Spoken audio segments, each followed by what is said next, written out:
Então, boa noite, pessoal. Vamos continuar falando hoje de galáxias, né? Estamos vendo galáxias já faz algumas aulas. E hoje vamos falar de galáxias bastante importantes, que são as chamadas galáxias ativas, tá? Em alguns lugares também galáxias de núcleo ativo. Embora eu prefira o termo galáxia ativa só, tá? Vamos falar então dessas galáxias para vocês que formam um grupo com características bastante peculiares. Mais ou menos na década de 60 surgiu um grande mistério observacional na astrofísica, que eram chamados quasares. Esse aqui foi o primeiro detectado, o mais importante, que eles tinham a seguinte característica: você via um objeto pontual como se fosse uma estrela, tá? Parecia uma estrela, ao telescópio parecia uma estrela. Só que, se você medisse o redshift desse objeto, ele estava super distante, distâncias cosmológicas, muito longe daqui. Muito longe. Então, não podia ser uma estrela, porque se fosse uma estrela, a gente não estaria vendo uma estrela a essa distância, distâncias enormes. E se você medisse a luz desse objeto, fizesse esse espectro, você ia descobrir que esse objeto aqui, ele tinha uma emissão escabrosa, digamos assim, em rádio. Uma quantidade inacreditável de energia sendo emitida em rádio, especialmente por conta da distância onde ele estava. Então, sabia que não era uma estrela, mas tinha a cara de estrela, porque era pontual, né? Uma galáxia, quando você observa no telescópio, você vê a forma da galáxia. Uma estrela, você vê só um pontinho, né? Então, ele tem a forma de estrela, mas não emite como uma estrela, porque ele tem uma emissão muito grande e está muito longe, emite muita quantidade de energia, em rádio também.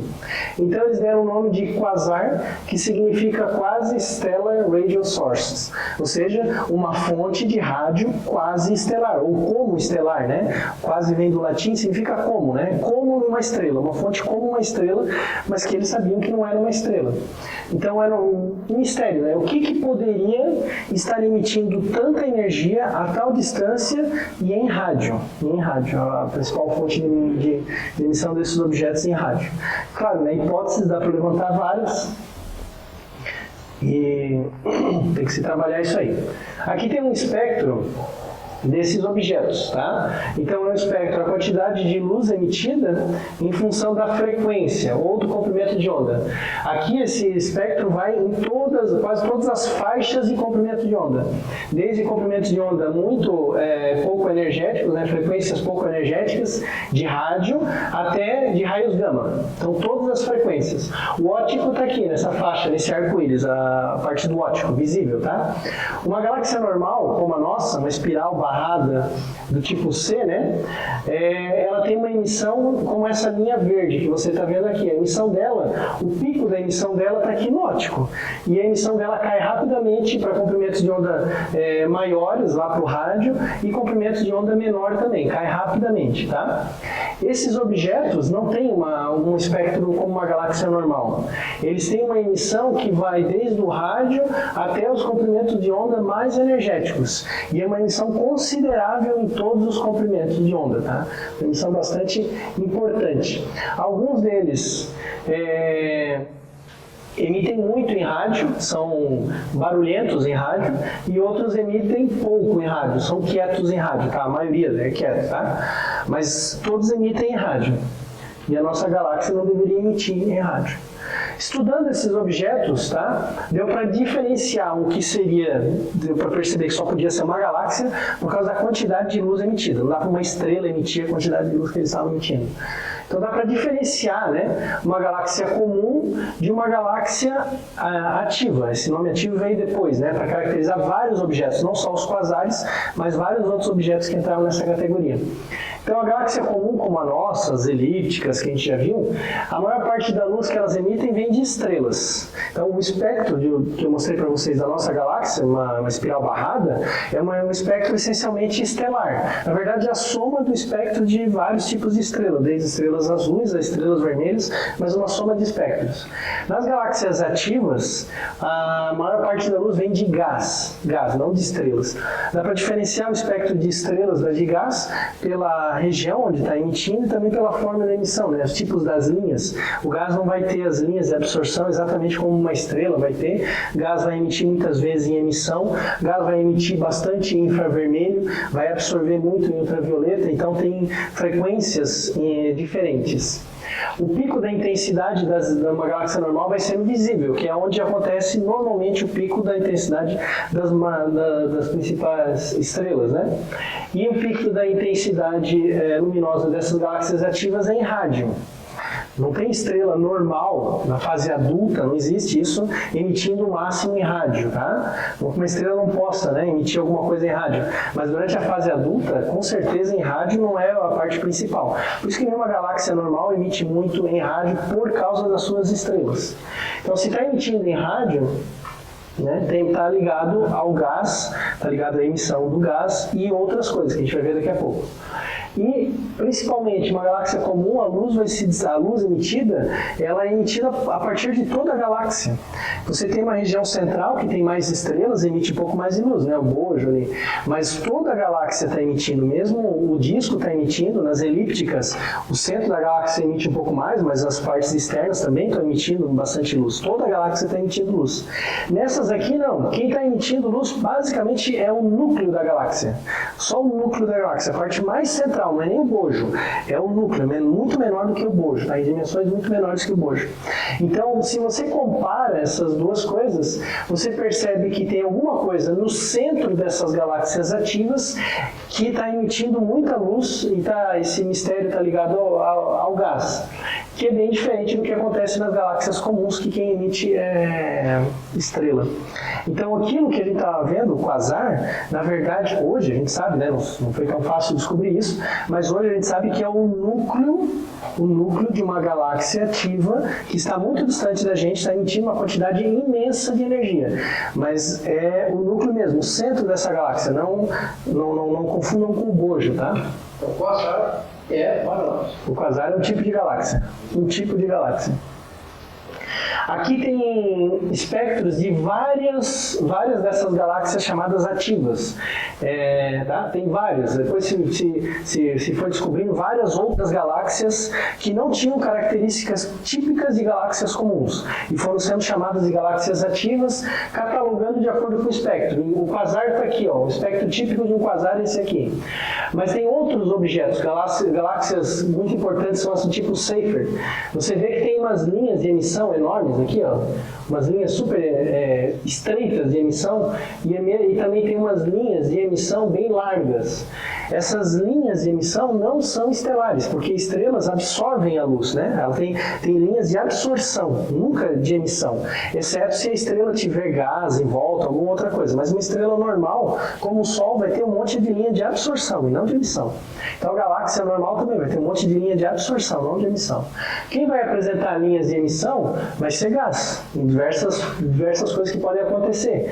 Só que a gente vê que tem uma física interessante nesse gás aqui, que essas linhas que são estreitas são geradas em locais ou em situações bem diferentes dessas outras linhas que são muito largas. Porque para alargar uma linha, eu preciso ter uma linha de emissão muito larga, como essa dali, eu preciso ter um material, né, com várias velocidades altas, velocidades se afastando de mim e se aproximando de mim, e muito altas, tá? Efeito Doppler. Preciso ter material que se afasta e material que se aproxima de mim, né? E com altas velocidades para a largura ser grande. Quando a largura é estreita, o material pode estar basicamente em repouso em relação a mim.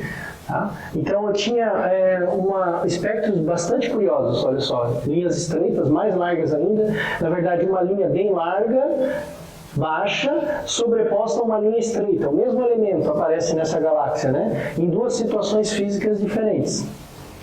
Então eram objetos curiosos, objetos quase sem linha, uma coisa que não se espera de galáxias também, né? Porque tem muita estrela. Então foram se catalogando esses objetos, se dando diversos nomes. Virou um verdadeiro zoológico de galáxias peculiares, tá? Então tudo que não era galáxia normal, as peculiares, foi se tentando classificar, colocar aí, para tentar entender, né, um modelo que explicasse tudo isso daí, tá? modelo que explicasse tudo isso aí. É tanto tipo de galáxia que se criou que dá para fazer um quadro como esse daqui para a gente tentar se localizar um pouco nas peculiaridades que o pessoal foi descobrindo. Então a gente começa aqui em cima, olha, galáxias como um todo, galáxias normais. A gente tem aproximadamente uma galáxia a cada 0,3 megaparsecs cúbico. Tá? É mais ou menos essa densidade do universo de galáxias. Dessas galáxias, 93% são as galáxias comuns, que a gente já falou até agora. Elípticas, espirais e galáxias irregulares em geral, que não apresentam nenhuma peculiaridade muito diferente. Tem estrelas e gás, estrelas nascendo, galáxias irregulares, tá? A grande maioria. Mas 7% dessas galáxias são galáxias ativas, que a gente vai colocar aí as galáxias de núcleo ativo e mais um outro tipo de galáxia chamado de starburst, que eu vou falar mais no final. Nas galáxias ativas existem vários outros tipos, a gente vai ver aqui, tá? Então 7% das galáxias são ativas. Dessas aí, 85% são galáxias do tipo starburst, que são galáxias fáceis de entender o que está acontecendo, relativamente fáceis de entender o que está acontecendo, eu vou mostrar no final. Eu vou me concentrar nessa aula, nessas outras partes aqui, nessas outras galáxias, que são mais interessantes, pelo menos para essa aula, tá? Que são galáxias que têm núcleos ativos. Então, galáxias que têm um núcleo onde está acontecendo uma atividade muito importante em termos de geração de energia. Galáxias de núcleo ativo, que a gente costuma abreviar como AGN, tá? Activity Galactic Nuclei, tá? Então, elas têm núcleos ativos. São a minoria das galáxias, mas são importantes para a gente ver. Quase todas essas galáxias ativas, tá? Quase todas essas galáxias ativas interessantes, são galáxias espirais. 99% delas, dessas ativas interessantes que eu vou mostrar hoje para vocês, são espirais, tá? Então, é onde acontece a maior parte dos fenômenos. Mas algumas são elípticas, só 1%, tá? São galáxias elípticas, aonde estão aí os quasares, tá? Então, vários tipos de galáxias aqui, vários tipos de galáxias aqui. Então, o que eu queria que vocês captassem desse quadro é que não são muitas as galáxias peculiares, tá? E das galáxias de núcleo ativo, que eu vou falar, né, são menos ainda, mas elas são interessantes pelo que está acontecendo no núcleo dessas galáxias, tá? Eu já vou partir direto para a resposta, né? Acho que eu já fiz bastante mistério. O que está acontecendo no núcleo dessas galáxias é algo semelhante ao que a gente já tinha visto para esse tipo de estrelas, que eram estrelas variáveis cataclísmicas, ou estrelas binárias de raio-x também. São estrelas onde uma das estrelas tinha um par binário de estrelas, uma era mais massiva do que a outra, evoluiu primeiro e morreu, e pode ter ficado aqui no núcleo um buraco negro, uma estrela de nêutrons ou uma anã branca, tá? Então, fica esse objeto compacto aqui, e a outra estrela, que era menos massiva, demora mais para evoluir. Então, ela não morreu nesse tempo, e ela começa a perder matéria através aqui de um jato de matéria, né? Começa a perder matéria sendo sugada para esse outro objeto compacto. Essa matéria ela vem com uma certa velocidade, não consegue cair direto aqui, entre aspas, né? Porque esse sistema é binário, ele está girando, tá? Então ela vem, cai e ela forma um disco de acréscimo, tá? Forma um disco de acréscimo nesses sistemas binários. Esse disco de acréscimo é um fenômeno extremamente comum na astrofísica, porque na astrofísica sempre os objetos estão girando, né? Estão em movimento. Então, se você tiver material girando em torno de um objeto compacto, você vai formar um disco de acréscimo. Nesses sistemas aqui, eu posso ter um disco de acréscimo em torno de um buraco negro, que a gente chama de buraco negro estelar. Tem uma massa da ordem da massa de uma estrela. Então, algumas vezes a massa do Sol é a massa desse buraco negro, tá? Forma um disco de acréscimo em torno desse objeto. Mas eu também posso formar um disco de acréscimo em torno de um buraco negro gigantesco que esteja no centro de uma galáxia, que é a explicação dos quasares, que eu vou mostrar daqui a pouco um desenho. Então, lá nos quasares, você tem um buraco negro com uma massa enorme. Depois a gente vai discutir como é que se forma esse buraco negro, como é que ele chega até essa massa, tá? Mas são massas de milhões a bilhões de massas solares, então são massas tremendas. E em torno dele, objetos vão caindo e sendo destruídos e formando um disco de acréscimo tremendo, com uma energia, né, que vai ser escalonada pela massa desse buraco negro. Então, se aqui é um buraco negro estelar e esse objeto já brilhava tanto quanto uma estrela de massa alta, imagina se eu tiver um buraco negro com milhões ou bilhões, né, de massas estelares, ele também vai brilhar com uma energia altíssima, tá? Aqui eu tenho uma simulaçãozinha para vocês verem como é que se forma esse disco de acréscimo, porque às vezes não é simples imaginar que a matéria não possa cair direto aqui, tá? Então eu peguei uma simulação bem simples. Então você tem uma estrela girando em torno da outra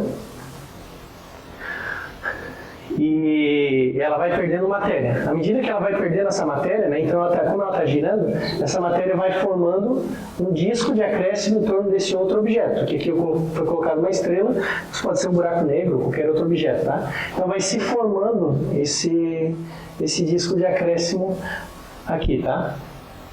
Então a matéria vai caindo e não cai diretamente sobre o objeto, mas forma esse disco. Isso também pode acontecer no centro das galáxias. Esse disco de acréscimo ele tem uma estrutura interessante, que é o seguinte: você tem um objeto central que aí pode ser várias coisas, né?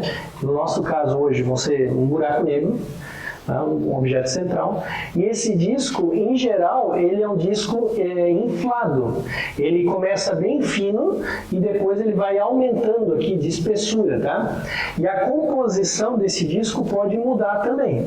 Então eu posso ter numa região mais gás, na outra região mais poeira. Esse aqui, por exemplo, é um desenho de um disco de acréscimo numa estrela que está nascendo, está se formando, tá? Um disco protoplanetário, tá? Um exemplo de um disco de acréscimo. E ele pode ter várias dimensões e ele vai emitir luz em diversas frequências. Então, conforme a posição onde você está no disco de acréscimo, ele vai emitir luz numa frequência diferente. Ele pode emitir luz desde o ultravioleta até o infravermelho, vários comprimentos de onda, tá? Depende da composição química e aonde você está nesse objeto. Se eu tiver um caso de um buraco negro, eu vou ter nessa situação um disco de acréscimo que ele vai ter, normalmente se espera, duas camadas, tá? Então eu tenho um buraco negro, uma camada mais quente, central, e uma camada mais fria, menos quente, né? Que seria a de fora. E essa camada de matéria aqui, ela vai como que evaporar e formar uma coroa em torno disso tudo aqui, tá? Então, conforme for o que estiver acontecendo aqui, eu posso ter uma região aqui mais densa ou menos densa, sabe? Coroa, tá? E ela vai ser jogado, esse material vai sendo jogado aos poucos para fora do sistema, o que está mostrando aqui, tá? Essas setinhas, quer dizer que o material dessa coroa vai sendo aos poucos jogado para fora do sistema. Depois a gente vai ver como que isso é potencializado, acontece mais eficiente com jatos ainda, tá? Uma característica importante desses discos de acréscimo é que o material está girando em torno da fonte central. Então ele está sofrendo atrito, muito atrito, tá? Tem duas camadas e elas não giram com as mesmas velocidades angulares aqui. Então elas não giram juntas. Você pega dois pedaços aqui de gás, né? Eles não estão girando juntos, parados um em relação ao outro. Um está girando mais rápido do que o outro. Então eles vão tendo um efeito de atrito entre eles, tá? Uma viscosidade dinâmica, tá? Que vai fazer o disco esquentar. E esse disco pode esquentar tanto, né? Esse atrito pode chegar a ser tão alto que ele pode gerar muita energia, esquentar muito e irradiar muita energia. Na verdade, dá para mostrar que esse fenômeno ele é mais eficiente em gerar energia, inclusive, do que o fenômeno de fusão nuclear, tá? Em termos de quantidade de energia. Você tem a energia, a fonte de energia gravitacional aqui. Você tem um objeto, né? Que tem um objeto central e um objeto, um pedaço de gás aqui em volta, ele vai cair sobre o objeto. Então, se ele fosse cair direto, ele ia cair com uma certa velocidade. Mas ele não cai direto, né? Ele vai girando e vem diminuindo a sua velocidade, perdendo sua energia cinética através do atrito, tá? Sendo freado e vai transformar cerca da metade da energia potencial gravitacional dele, tá? Em energia térmica. E isso é um bocado de energia. Então, esses discos de acréscimo, eles têm um espectro muito energético. E o espectro deles é bastante largo também. Se você tiver esse disco, no centro vai ser muito quente, no meio menos quente e fora menos ainda. Então, no centro, né, ele vai emitir uma fonte de energia, vai ter um espectro tipicamente energético, bastante emissão em ultravioleta distante e raio-x. Depois, na parte intermediária, pode ser num espectro já no ultravioleta próximo para o óptico. E nas partes externas, por exemplo, o espectro no óptico. Então, o espectro total do disco vai ser um espectro bastante largo, bem diferente do que um espectro se o objeto tivesse uma só temperatura, como é uma estrela. Pega o Sol tem lá em torno de 6.000 Kelvin temperatura, tá? Em torno de 6.000 Kelvin, ele tem um espectro, emitido principalmente ali no óptico. Se você pegasse e pudesse colocar o Sol, uma estrela muito fria, uma estrela muito quente, várias, né, estrelas, né, você teria um espectro bem largo, uma emissão enorme em várias frequências aqui. E se esse disco for muito grande, então amplia ainda mais as possibilidades de emissão, porque você tem desde regiões internas extremamente quentes até regiões externas mais frias. E amplia essa possibilidade, essa largura da emissão, tá? E uma característica importante dos discos de acréscimo é que eles podem formar jatos muito importantes de gás, tá? À medida que o material vai caindo aqui, o objeto central, né, ele pode ter, por exemplo, campos magnéticos, daqui a pouco eu vou mostrar uma figura, que vai poder pegar uma parte do material e vai ser jogada para cima, tá? Com jatos extremamente colimados, eles saem quase como um tiro para cima, tá? Bem colimados, bem finos. E esses jatos levam uma quantidade importante de material para fora do sistema e a gente pode observar esses jatos, ver eles, né, se estendendo por distâncias enormes no sistema, tá? Para as galáxias, a gente diz que há um modelo unificado de núcleo ativo que explica todo aquele zoológico de galáxias que eu estava mostrando antes, no começo para vocês. Então, eu mostrei vários tipos de galáxias, né, galáxias de várias formas diferentes, os espectros e tal. Esse modelo unificado concilia tudo aquilo que eu mostrei. Você tem no centro um buraco negro que tem uma massa enorme e um disco de acréscimo em volta dele, tá? Então, um buraco negro. Em torno desse buraco negro central, né, você tem nuvens de gás, várias nuvens de gás, tá? Em torno dele. As nuvens mais próximas do buraco negro recebem muita intensidade de luz. Então, todo o gás está ionizado. É um gás que os elétrons não estão nos átomos, tá? Está ionizado. Um gás mais em volta, seriam essas nuvenzinhas vermelhas, ele não está ionizado. Em torno do objeto como um todo, você ainda tem uma região bem larga de poeira e moléculas em geral, tá? Que é uma região de gás frio. Está bem longe ali do buraco negro, tá? Então, e em volta você tem mais gás, tá? Com velocidades altas. Então, e um jato ainda, né? Tem um jato aqui. Então, conforme você olha esse objeto, você vai ver a luz que sai daqui do disco, passando por esse touro molecular aqui, né, de substâncias, né? Então a luz vai ser absorvida por ele, reemitida em outras frequências.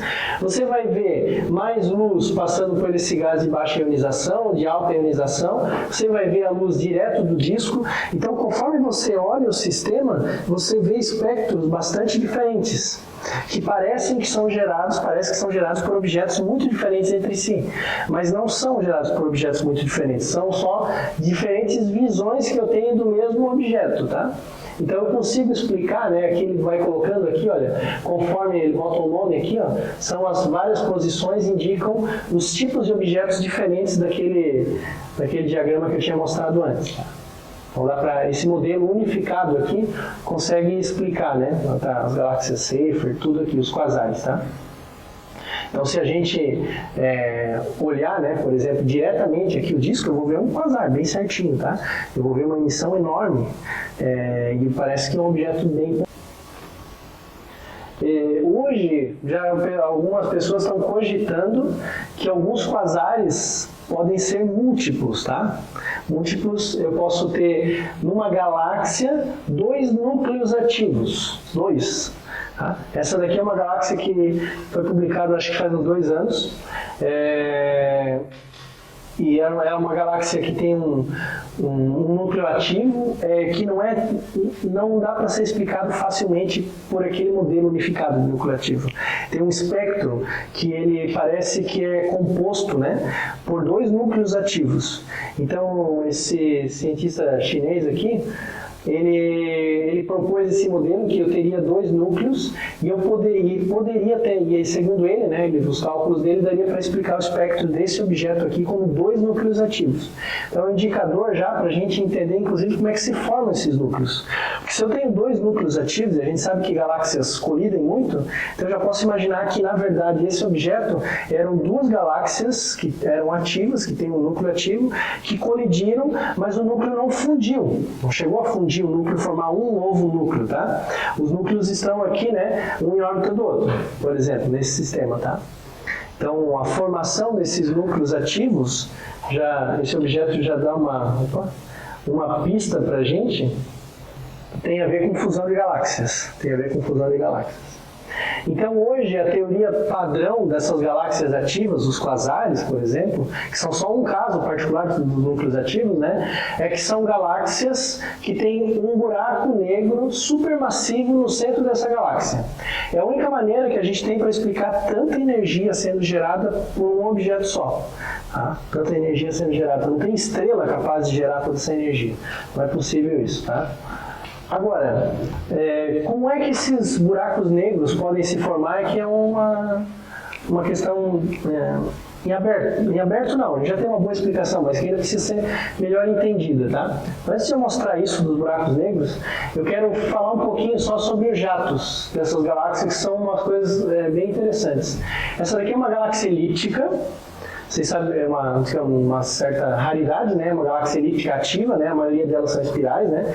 Mas é uma galáxia elíptica, M87, que tem um jato enorme.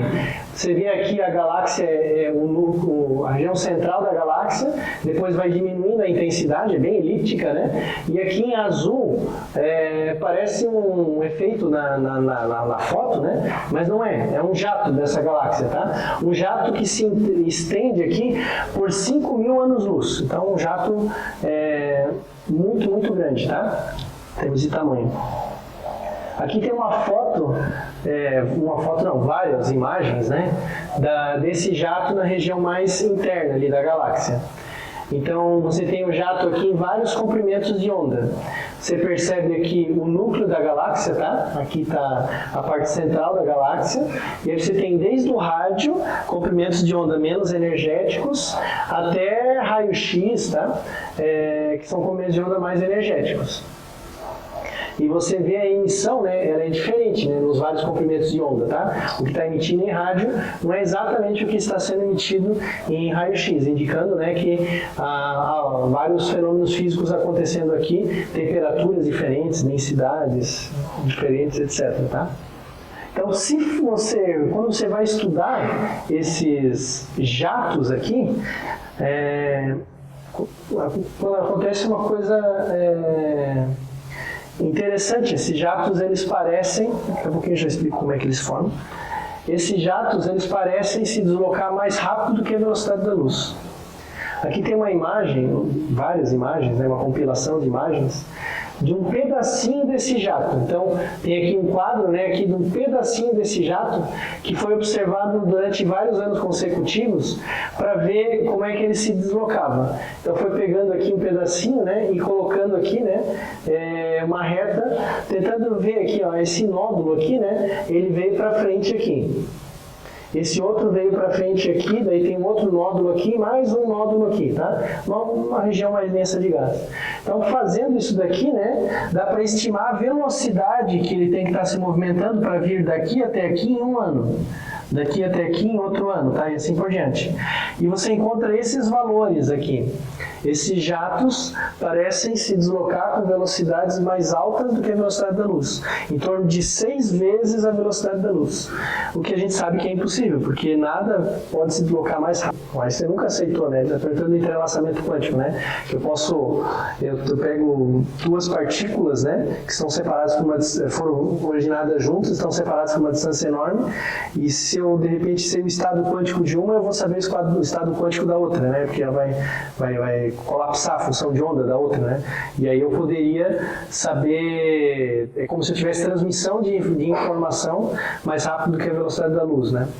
Entre as duas. Agora, o Einstein até publicou um artigo, né? O paradoxo, né? Mas... eu acho bem provável. Sim, não, já se conseguiu fazer bastante coisa e comprovar o efeito do entrelaçamento quântico. Agora, se isso viola o princípio de que a informação viajou mais rápido do que a luz ou não, depende da maneira como você interpreta a física quântica. Esse que é o ponto.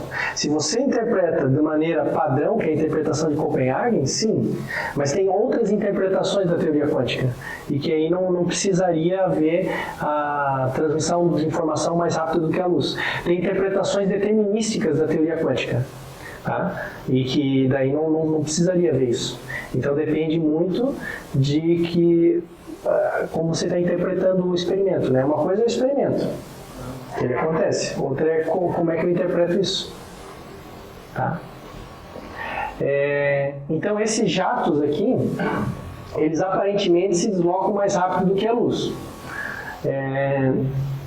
Esses jatos, eu tinha falado antes, eles podem ser gerados por campos magnéticos, por exemplo.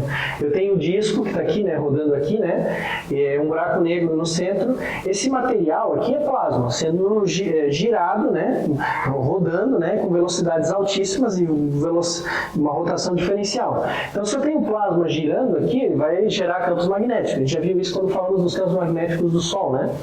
Então, esses campos magnéticos, como se fossem fios de cabelo, digamos assim, né, ficam todos enrolados, e o gás, o plasma que chega aqui perto, ele pode ser levado por esse campo magnético. É um plasma, né? Então ele vai ser levado por esse campo magnético, dando origem aqui a esses jatos, tá? Ali parece que é mais rápido do que a luz, mas na verdade é só um efeito de projeção. Então no começo os físicos levaram um susto, mas logo perceberam que não era uma coisa mais rápida do que a luz. É um efeito de projeção, porque o jato não está perpendicular a gente, né? Eu não estou medindo aqui a emissão, né? Deixa eu voltar para a figura anterior. Eu não estou medindo a emissão, né, do jato realmente perpendicular a mim. Quem disse que ele está indo para o lado, assim, perpendicular para mim? Não está indo assim, né? Eu não estou pegando ele em várias posições, né? Eu não meço o ΔX direto aqui. Esse jato, ele tem uma certa orientação na minha direção. No caso dessa galáxia, o observador está aqui desse lado e o jato está saindo aqui do centro, tá? E quando ele está aqui, em 1994, ele saiu à luz. E eu vou detectar depois, né? Na verdade, não saiu em 1994, né? Se está 10 bilhões de anos atrás, né? 1994 menos 10 bilhões. Depois, quando essa luz está viajando, o jato também está andando para frente, na minha direção. Então, ele está se aproximando de mim também. Então, eu vou ver, né? A emissão de 1995 saiu mais para frente. Quando eu desconsidero o quanto que ele andou aqui, né? Quando eu desconsidero o quanto que ele andou até a próxima fotografia, daí a gente consegue ver... a gente consegue ver certinho que ele não está indo mais rápido do que a velocidade da luz. E a gente consegue, inclusive, com o efeito Doppler também, né? A gente consegue, inclusive, daí saber qual é a orientação do jato em relação a nós, tá? Mantendo aqui que ele tem que viajar menos rápido do que a luz, tá? Não dá para ver, mas ele se desloca com velocidades altíssimas ali. Tanto é que ele vai para muito longe da galáxia, né? Agora vamos entender um pouquinho qual é a relação desses buracos negros com a galáxia, e da galáxia com eles também. São objetos separados em princípio, tá? Uma coisa é o buraco negro no centro da galáxia e outra é a galáxia. E a gente pode se perguntar qual é a influência de um sobre o outro, tá? E é muito grande. Uma maneira da gente perceber a influência de um objeto sobre o outro é fazer um estudo como esse daqui. O que tenho aqui nesse gráfico? Eu tenho o seguinte, para várias galáxias se mediu a massa do buraco negro no centro da galáxia. Eu posso medir a massa do buraco negro no centro da galáxia fazendo uma estimativa, por exemplo, do disco de acréscimo. Quanta luz, né, tem que ser... Se eu vejo quanta luz é emitida no disco de acréscimo, eu posso calcular qual deveria ser a massa do buraco negro para emitir aquela luz. É uma maneira. Tem outras maneiras, tá? Mas se mediu a massa do buraco negro no centro da galáxia. E daí você tem aqui pontinhos que são esferas brancas, né? Pontinhos brancos aqui, né? Bolinhas abertas e bolinhas fechadas, tá? As bolinhas fechadas, as bolinhas pretas escuras, são medidas de velocidade das estrelas do bojo da galáxia. Então, das estrelas que estão relativamente próximas do buraco negro. Então, o que você percebe nesse gráfico é que quanto maior a massa do buraco negro, mais rápido as estrelas do bojo giram. Tá? Elas giram em várias direções, não é um disco, tá? O bojo é uma bola, mesmo nas galáxias espirais, e elas estão girando em várias direções, tá? Em várias direções. E quanto mais massivo o buraco negro, mais rápido elas giram. Tá, isso está de acordo com o que a gente espera da teoria de gravitação normal, né? Significa que essas estrelas estão ligadas gravitacionalmente ao buraco negro em todas essas galáxias. Em todas essas galáxias. Se eu meço a velocidade das estrelas mais para longe do bojo, são essas bolinhas brancas. E significa então que se eu olho além do bojo, para o resto da galáxia, as outras estrelas da galáxia também estão girando de acordo com a massa do buraco negro. Também estão presas, digamos assim, ao buraco negro. Isso significa que a dinâmica da galáxia é governada pelo buraco negro. Agora, volta para aquela aula anterior em que eu falava da evolução da galáxia, evolução secular da galáxia. Você tem várias coisas que vão evoluindo ao longo da vida da galáxia, né? Uma das coisas é a dinâmica, o movimento das estrelas. O movimento das estrelas, ele vai sofrendo evolução, mudando a forma como as estrelas se movimentam ao longo do tempo da galáxia. E isso leva um tempo grande, relativamente grande, para mudar numa galáxia isolada, tá? Então, se as galáxias do bojo e as estrelas do bojo e as estrelas mais distantes estão sendo controladas em todas essas galáxias que a gente observa pelo buraco negro, se tem uma relação bem clara da massa do buraco negro com a velocidade delas, significa que o buraco negro controlou a evolução dinâmica da galáxia. Ela está atrelada ao buraco negro, tá? Se o buraco negro não tivesse influência sobre a evolução dinâmica da galáxia, as estrelas iriam girar independente da massa do buraco negro. Tem um espalhamento aqui nesse gráfico, tá? Um espalhamento enorme. Elas estariam desacopladas do buraco negro, mas não. Elas estão girando de acordo com ele. Então ele controlou isso aí. E ele não controla isso por pouco tempo. Ele controla por um tempo grande, que é um tempo necessário para a evolução dinâmica da galáxia acontecer, tá?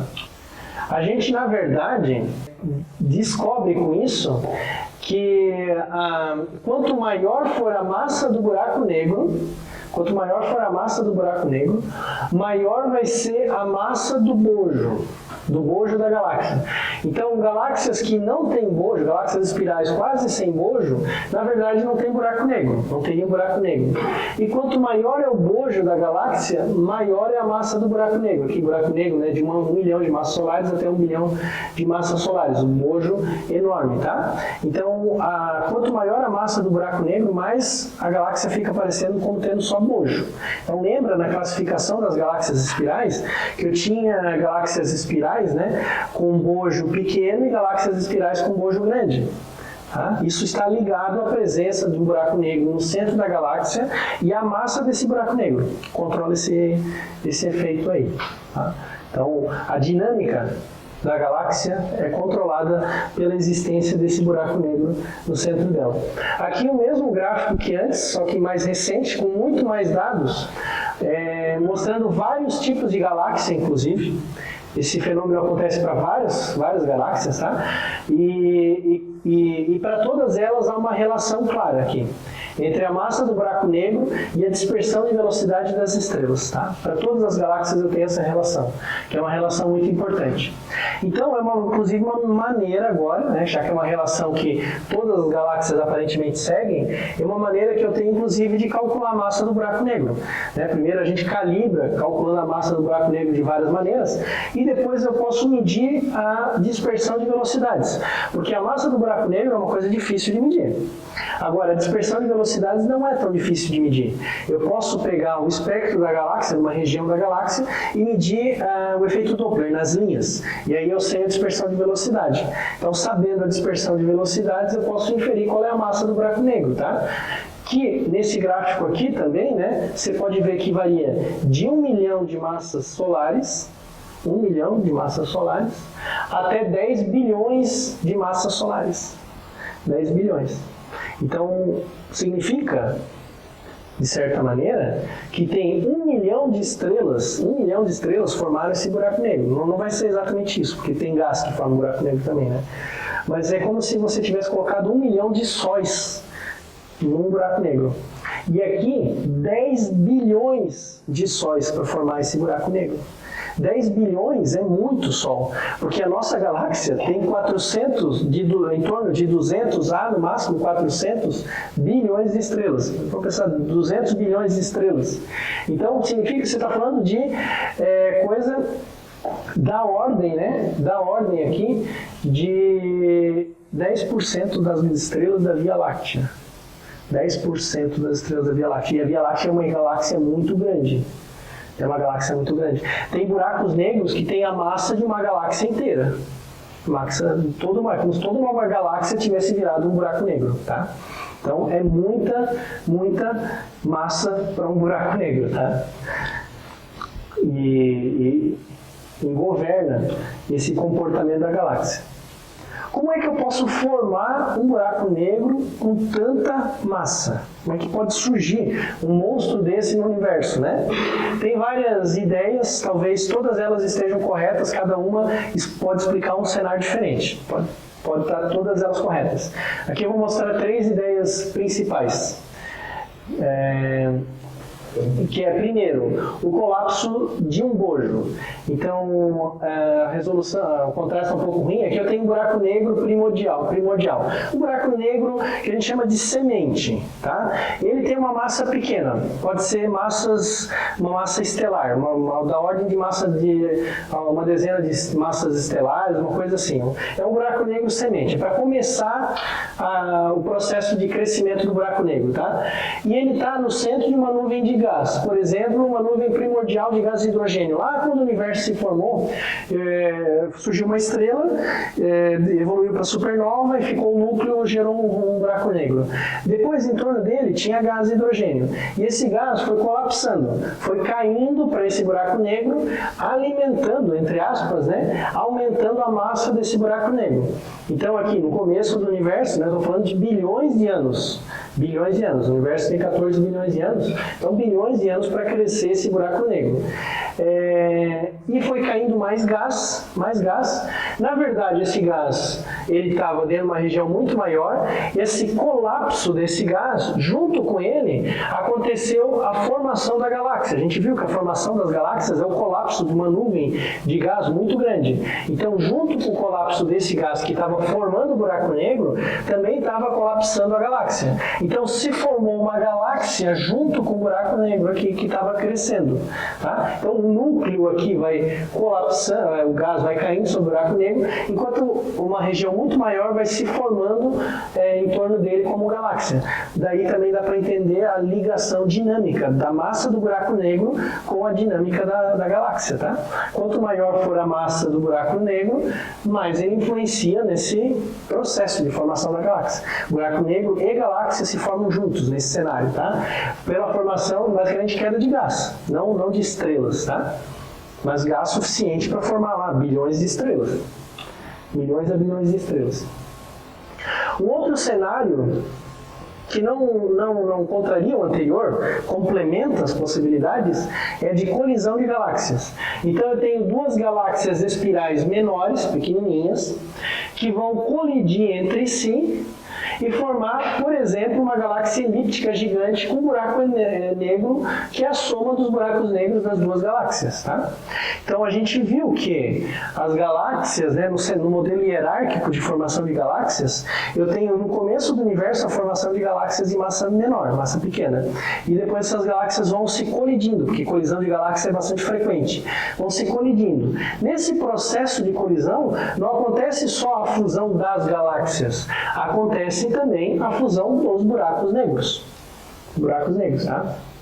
Então, eu posso esperar também detectar isso daí, né? Então, talvez a gente consiga detectar algumas fusões de buracos negros supermassivos. Vocês, quando a gente estava falando de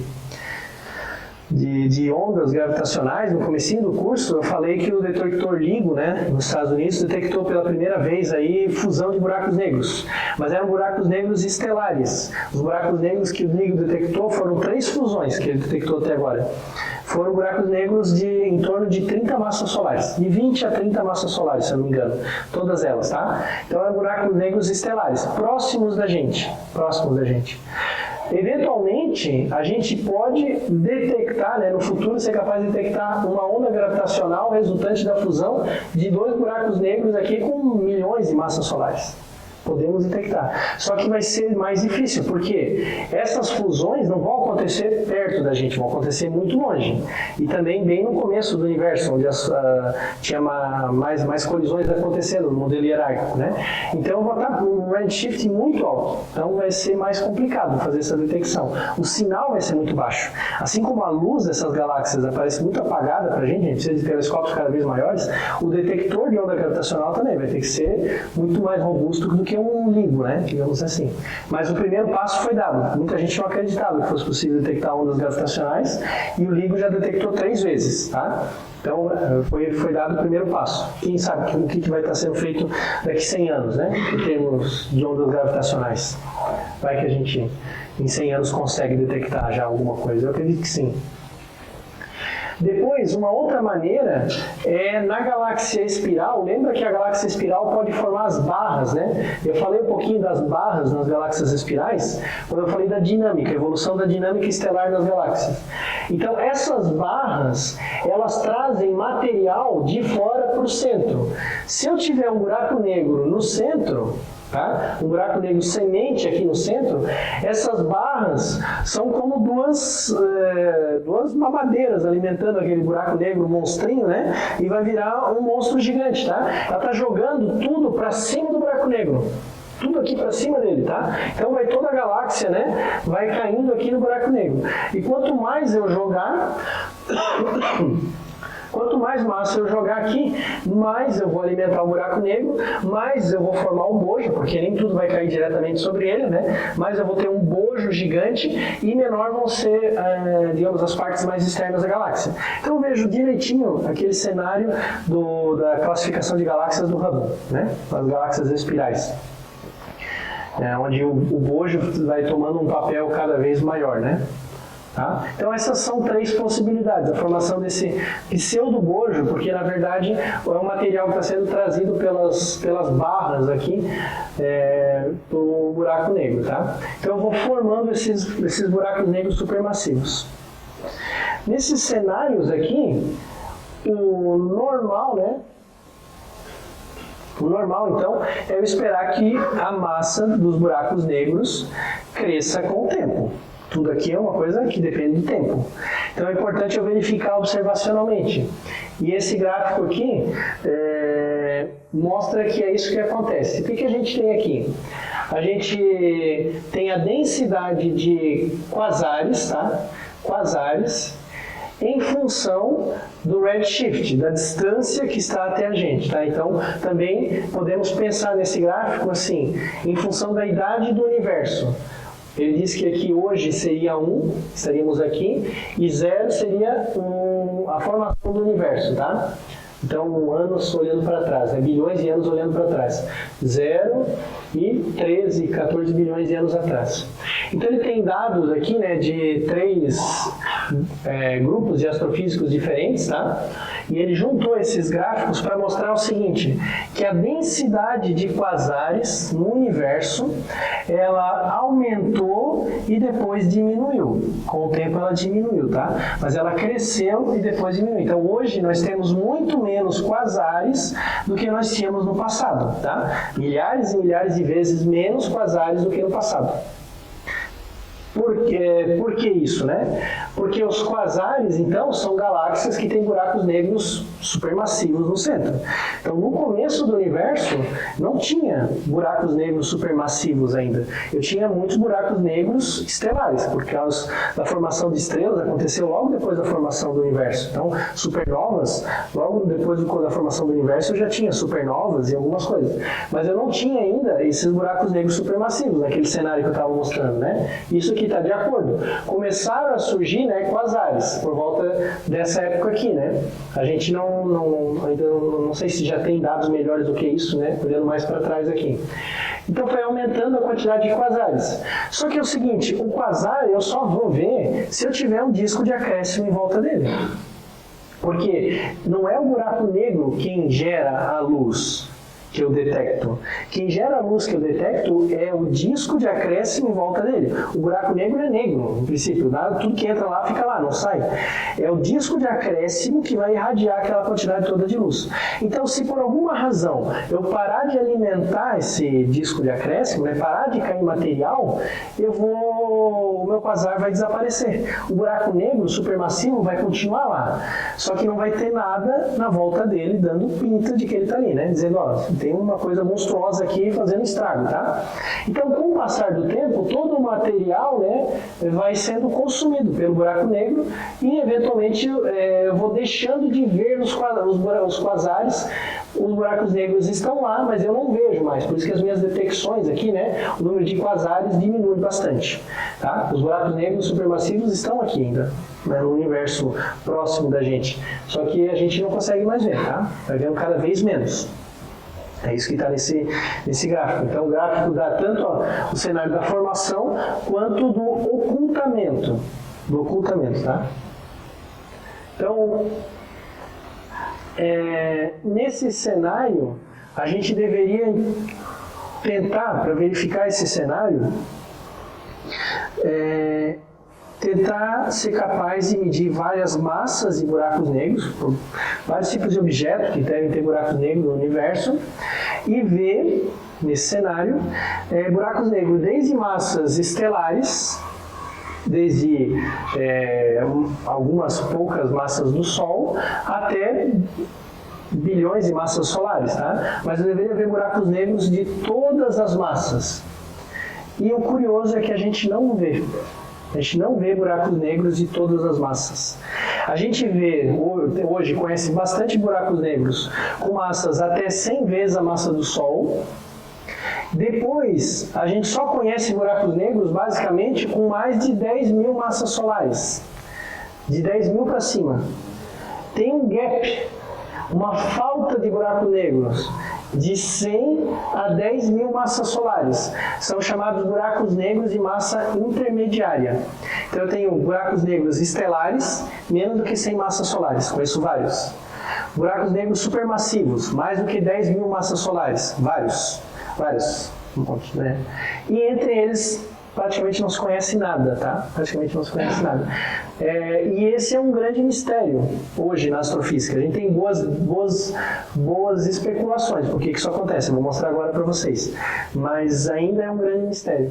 Não sei se vocês viram o filme Interestelar, né? Já que a gente está falando bastante de buraco negro, né? No filme Interestelar, aparece uma hora uma imagem do buraco negro, né? Que seria mais ou menos isso daqui, olha só. Você tem essa região branca aqui, né? Aqui, e aqui um disco. Tá? Deixa eu apagar um pouquinho a luz aqui, quem não viu ainda essa imagem, acho que todos já devem ter visto. Você tem aqui um outro disco, tá? É mais ou menos disso que a gente está falando o tempo todo aqui, dos núcleos ativos. Você tem um buraco negro lá no centro e você tem um disco em volta. Só que no buraco negro, você vai ver o disco da maneira como ele está sendo retratado aqui. Na verdade, você vê dois discos. Você vê ele aqui e vê ele aqui. É o mesmo disco. Porque o que acontece no buraco negro é o seguinte. Você tem o buraco negro aqui nesse ponto. Em volta dele, você tem um disco, tá? Você tem um disco em volta do buraco negro. Se sai se o observador está olhando daqui, ó, né? Então, se sai um raio, vou fazer o disco que nem de Saturno, tá? Bem fininho aqui em volta, aqui, ó. Então, eu vou fazer o disco tá aqui, ó. Claro, né, que não está em cima do buraco negro, né? Vamos fazer um buraquinho aqui. Então eu tenho o disco. Se o observador estiver olhando o buraco negro aqui, né? Então ele deveria, né? Se fosse o planeta Saturno, ele deveria ver só um disco bem fininho. É o que você está vendo aqui, ó. O observador deveria ver o buraco negro. Na verdade, o buraco negro não veria. Ele veria o disco de acréscimo em torno do buraco negro com essa linha bem fininha.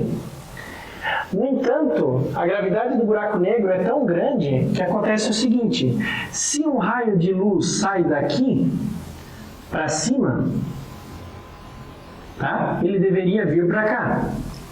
Mas a gravidade é tão grande que esse raio de luz vai ser desviado. Vai ser desviado e vai acabar vindo na direção do observador. Tá? Então ele vai ser desviado, o raio de luz, e vai vir na direção do observador. Então o observador, na prática, ele vê, né, o disco fininho aqui e ele vê o disco da parte de trás projetado para cá. Aqui, em cima, que é o que você está vendo lá em cima. E o disco da parte de baixo também projetado aqui. Então quando você olha isso daqui, na verdade você está vendo a superfície desse disco aqui. Tá? Então tem um disco aqui, o raio de luz ele ia vir para cá, mas foi puxado pelo buraco negro e veio para você também.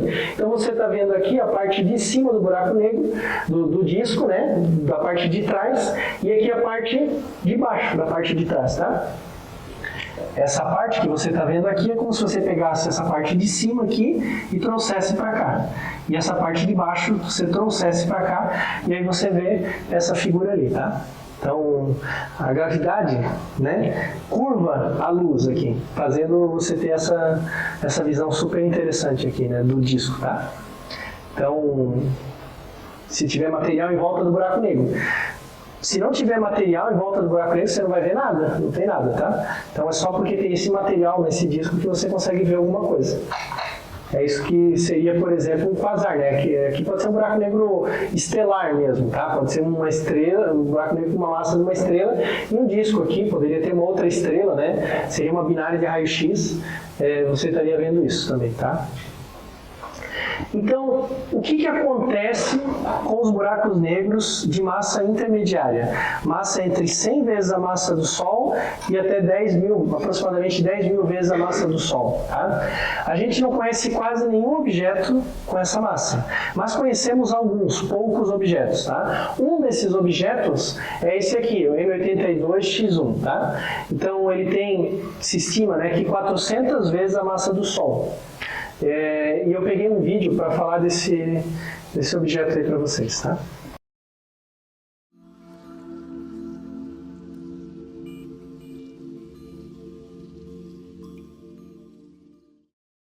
Using archival data from NASA's decommissioned RxTE X-ray satellite, researchers have discovered a rare type of black hole lurking in M82, a galaxy about 12 million light-years away. Known as M82X1, the object is the galaxy's brightest X-ray source. It was long suspected of being an exceptional mid-sized black hole, too big to be made by a dying star, yet much smaller than the monsters found in the hearts of galaxies. But definitive evidence had never materialized. Now, through careful analysis of RxTE data, astronomers have shown that M82X1 weighs in at about 400 times the mass of our Sun. Measured masses for black holes formed by stars reach about 25 solar masses, and those found in galaxy centers weigh at least 10,000 times more. Only a handful of black holes have been discovered with inferred masses between these extremes. Astronomers measured M82X1 by finding a special signature in its X-ray glow. Hot gas orbiting a black hole emits X-rays. Near the brink of the black hole, various physical effects create hotspots, which produce variations as they orbit. These signals encode important clues to the black hole's mass. One important signal comes in the form of stable pairs with a 3-to-2 relationship, meaning that one flashes 3 times for every 2 flashes of the other. In searching through 6 years of RxDE observations of M82X1, astronomers recently found this key signature. One hotspot flashes 5.1 times a second, while the other flickers 3.3 times a second, a solid 3-to-2 relationship. These signals, combined with other previously established variations, pointed to an accurate mass of about 400 suns. With that finding, M82X1 now joins the exclusive club of middle-mass black holes.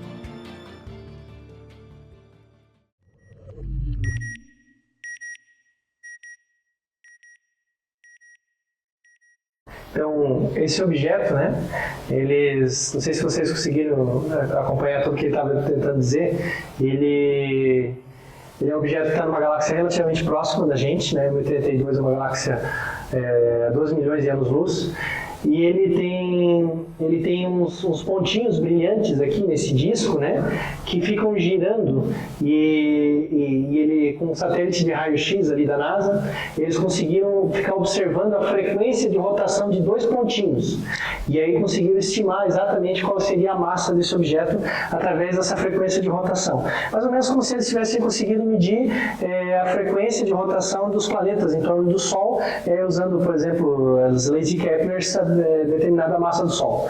Mais ou menos a mesma coisa que eles fizeram aqui, tá?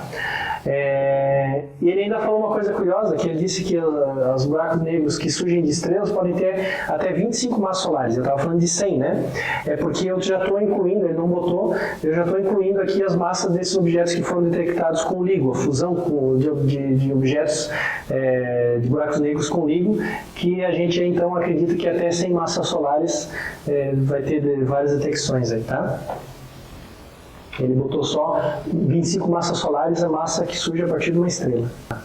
Se tem a massa tão alta, né, por que não puxa toda a matéria direto para ele? É porque essa matéria cai com uma certa velocidade, né, aqui.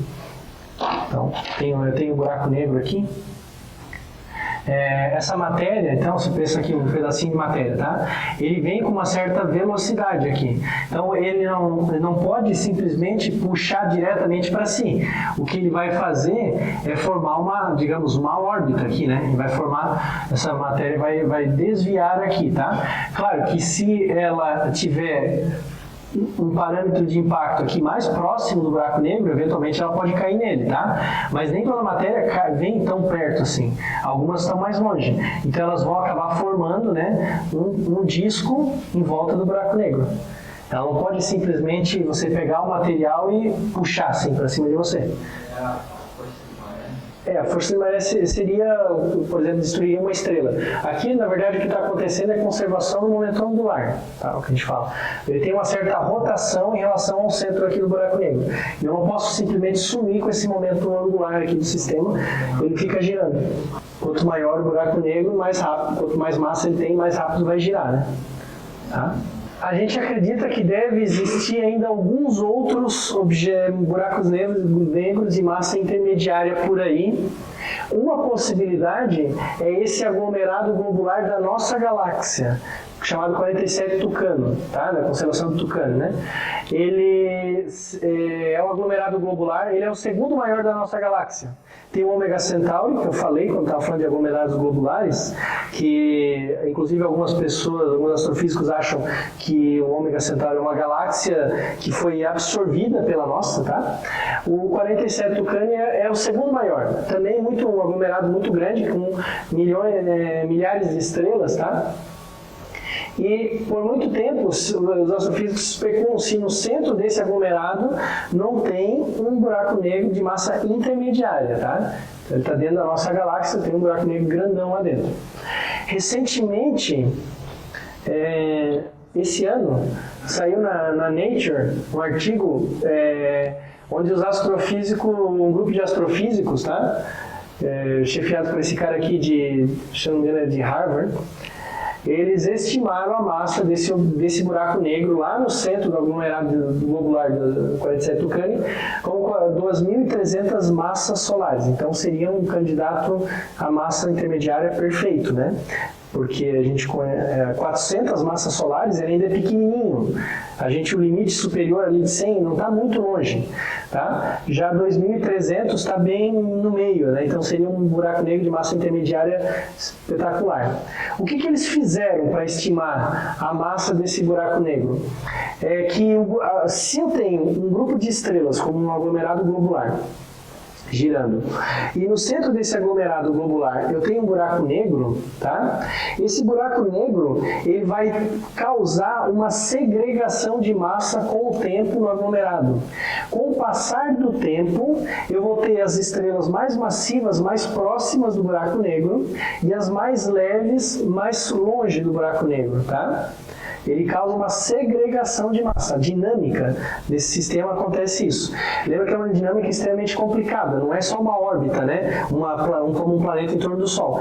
Eu teria um objeto central, um buraco negro, e eu teria milhares de estrelas. Quando uma estrela faz um movimento, ela sente a atração gravitacional do buraco negro e de todas as outras estrelas, porque está todo mundo próximo ali. Então a dinâmica de movimento é bem complicada, mas pode ser simulada em computador. Você pode usar a simulação, né, para ver, olha, lança lá 100 mil estrelas com diversas massas e bota para girar. O que acontece? Bom, você vai ter uma certa distribuição de massa. No centro eu vou ter estrelas com essa massa, mais para fora com outra massa. Posso estudar isso. Agora faz o seguinte, pega a sua simulação de computador e coloca lá no meio um buraco negro com uma massa bem grande. 2.300 massas solares. Como é que acontece? Como é que fica a distribuição de massa das estrelas dentro do aglomerado? Fica diferente. As estrelas mais massivas ficam mais dentro e as menos massivas ficam mais para fora, tá? Então esse grupo tentou estudar isso daí, tá? Como é que eles fizeram? Eles pegaram umas estrelas muito fáceis, entre aspas, de se estudar, que são os pulsares, porque os pulsares emitem feixes de luz, então você consegue medir propriedades com grande precisão deles. Então eles têm dados aqui, né, de vários pulsares, tá vendo? Esses pontinhos aqui seriam dados de velocidade de vários pulsares em função da distância do centro. Então aqui seria o centro do aglomerado e aqui a distância mais para longe do aglomerado em arco de segundo, tá? E aqui em cima em parsecs. Tá? Então eles têm essas aqui.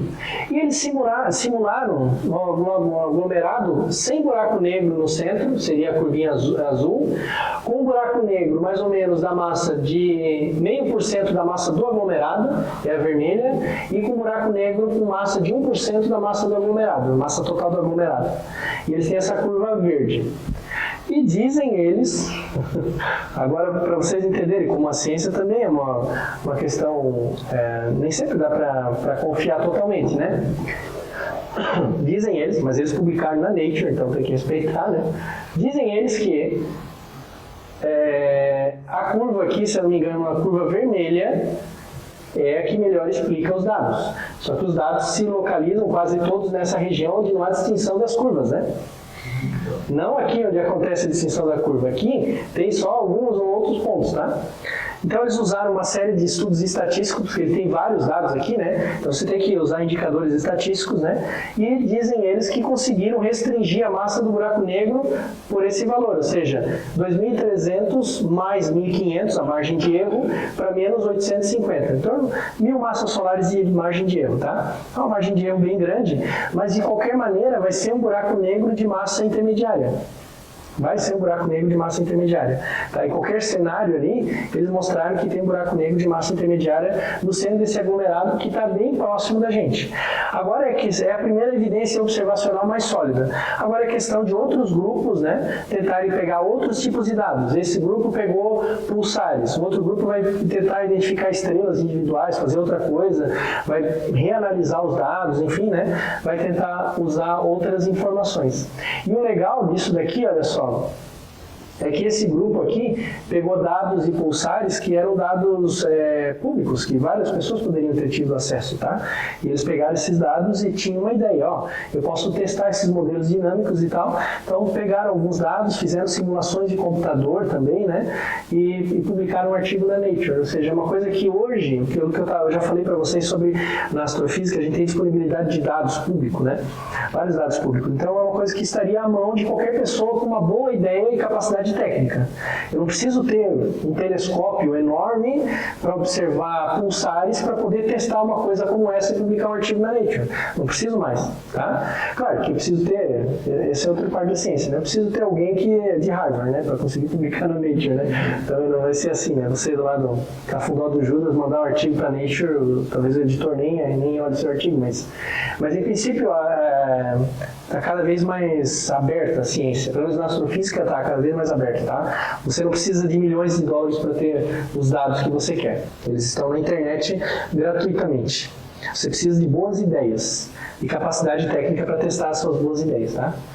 Agora, eu mostrei 2 objetos de massa intermediária. Se você for fazer uma revisão, uma pesquisa, você não vai encontrar muito mais do que isso. Você não vai encontrar milhares de objetos de massa intermediária conhecidos, tá? Você vai encontrar mais aí uma meia dúzia de candidatos, tá? É isso que você vai achar.